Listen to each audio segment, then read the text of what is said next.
At a time when the rest of the world is condemning Israel for committing war crime after war crime, Chicago is fiddling around on whether to condemn Hamas.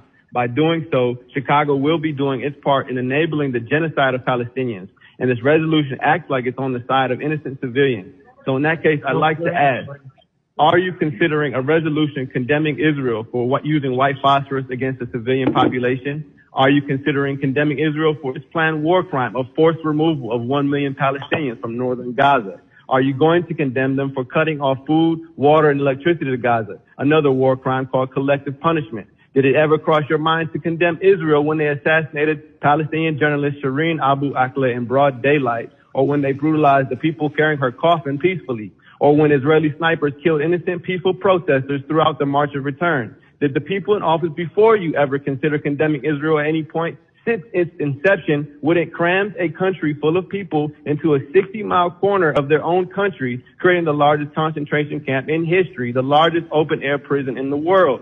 The answer is a resounding no. You never considered it, nor did your ancestors. But unfortunately for you, times have changed. The world is increasingly aware of the crimes of Israel and increasingly aware of the framework of politicians who enable their continued apartheid by resolutions such as these.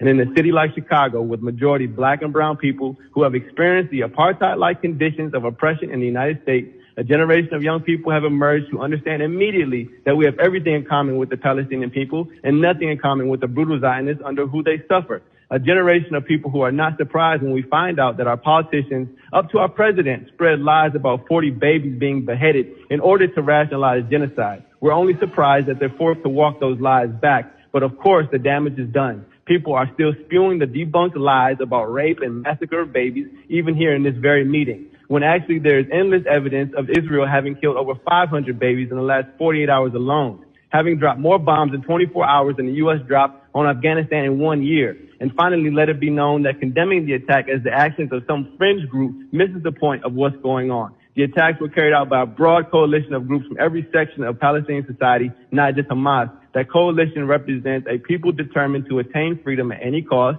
and they have arrived at this point in the face of a broad coalition of right-wing Zionists and their supporters like those in the city council who would start a meeting with a prayer calling for their attempts at freedom, a second Holocaust, but are so silent you could hear a rat piss on cotton when innocent, peaceful Palestinians are annihilated day in and day out like the Native Americans of this country. If it were another time, these same people would be condemning Africans for rebelling against their slave masters during slavery, such as Nat Turner or in the Haitian Revolution. Thank you.